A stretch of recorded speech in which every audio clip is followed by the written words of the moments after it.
So, the night after WrestleMania, you're finally going to make your big television debut. Monday Night Raw is still, the show. Yeah. Just to add context, the NWO is not a thing yet.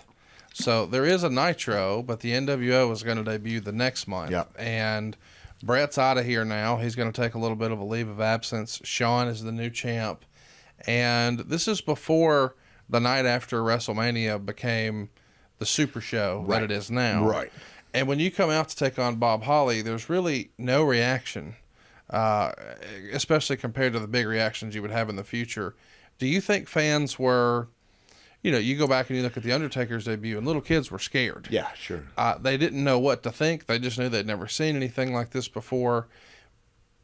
Do you think there was quote unquote heat? They knew you were a bad guy. They're feeling it out. They're not too sure.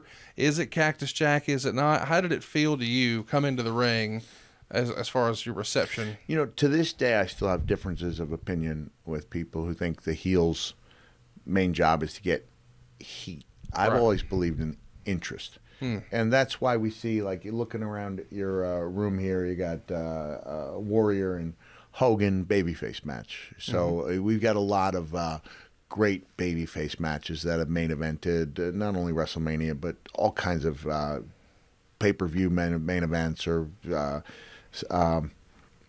house show main events, babyface on babyface, even heel on heel, because they've created the interest. So I realized that when I went out and I was doing independence, there was a guy dressed as like a Pink Panther doing a gay gimmick in West Virginia.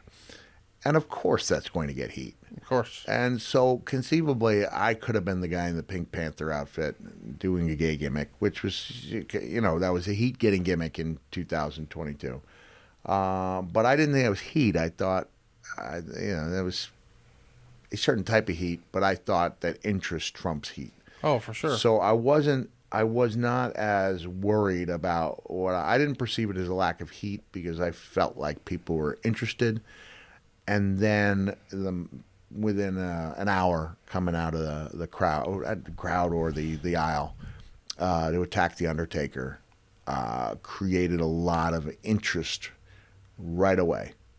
Yeah, so later that night, the main event spot on Raw, it's going to have you make The Undertaker look human. You beat the hell out of him, and the show ends with that historic elbow off the ring, crashing into the camera.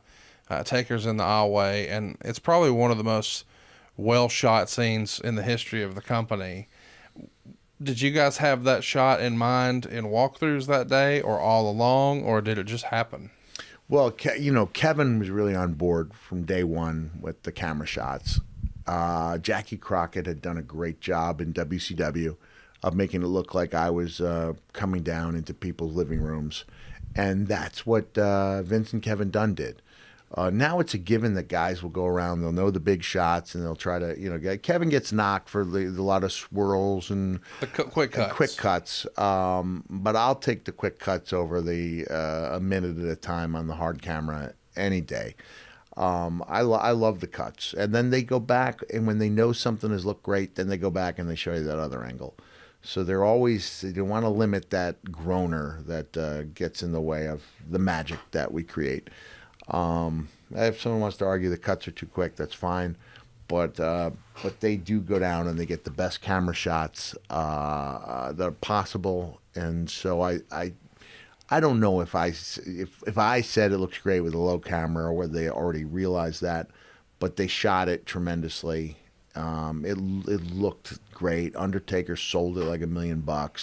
He's foaming at the mouth, and DDP, he called Eric Bischoff back in the days of the telephone. He said, "Bish, that's going to draw." And I think it was apparent to WCW that WWE was onto something, because immediately WCW started showing videos with Cactus Jack losing to every possible person, because I think they realized, Bischoff 101. Yeah, this is we're going to try to cut this guy off at the knees, because that's going to work. So you weren't so sure about this character as we head in here, and you've been told that, Vince doesn't really like the promos. But man, closing Raw the night after WrestleMania with such an iconic shot on such a big talent in the Undertaker. When that night's over, you mentioned that you called your wife. You had to feel at least a lot better. I did. Yeah. I did. I hated the mask. I was hoping what we did was strong enough that I could segue it into a Cactus Jack run. But I realized that what we had done was pretty substantial. And now, to make this relevant to the people watching the new, the newer product, I wonder what would have happened to me if 11 and a half years into my career, if instead of coming out and jumping the Undertaker in my first match, if I'd been sent to developmental for 3 years. I think it would have shattered my confidence and made me the same. Yeah, much more similar to everyone else, so that I wouldn't have stood out the same way that in WWE, the heyday when they were picking the best guys from each territory. Everyone was different. Jake came in, he had his own style. Randy Savage had his own style. Everyone was different. Snuka had worked Portland, Japan, the Carolina. Like, everyone had their own thing. And now you put us all into like a